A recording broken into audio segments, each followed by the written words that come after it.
बाबरी मस्जिद का मसला आया तो ओवैसी बोलेगा, CAA का कानून आया तो ओवैसी बिल को फाड़ेगा, ट्रिपल तलाक का मसला आया तो ओवैसी बोलेगा, NRC का मसला आया तो ओवैसी बोलेगा, बिल्किस का मसला आया तो ओवैसी बोलेगा, खेडिया में बच्चों को रोड पर लाकर सरेआम उनकी बेइज्जती करके पीटा जाता है तो ओवैसी बोलेगा, बीजेपी और मोदी के खिलाफ अगर कोई खुलकर बोलेगा तो ओवैसी बोलेगा, UAPA का कानून बीजेपी अमित शाह ने लाया तो हमने उसकी मुखालिफत की, सब साथ दे रहे थे। हम जब आपके लिए लड़ते हैं तो हमारी गाड़ी पर गोलियां चलाई जाती हैं। हम आपके लिए लड़ते हैं तो कोई दिन ऐसा नहीं जाता जब मुझ पर झूठे इल्जाम नहीं लगा दिए जाते।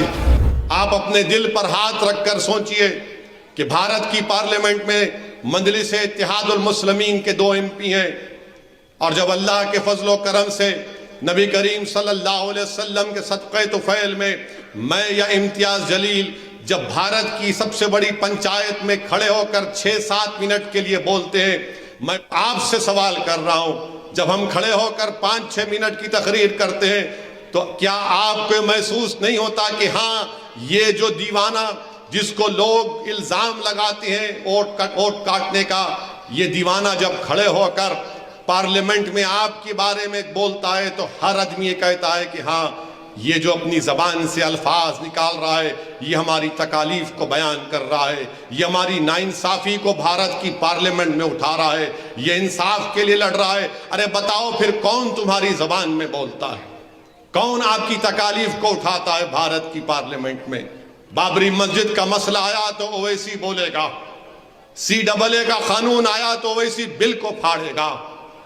ट्रिपल तलाक का मसला आया तो ओवैसी बोलेगा, NRC का मसला आया तो ओवैसी बोलेगा,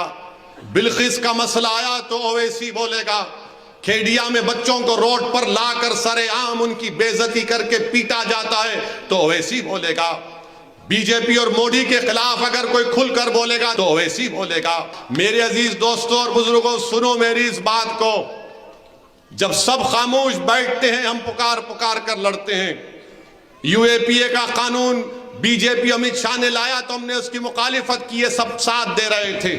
तो मेरी जमालपुर की आवाम से, गुजरात की जनता से अपील है कि जो खामोश रहते हैं उनका साथ मत दीजिए,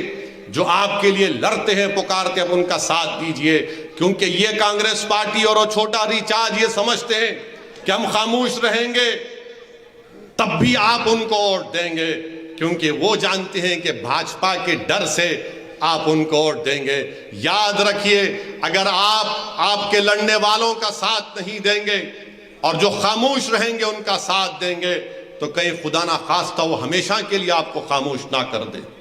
वोट डालना आपका इख्तियार है, मगर मैं आपसे अपील कर रहा हूं कि हम आपके लिए लड़ते हैं मेरे इज्जतदार माँ और बहनों।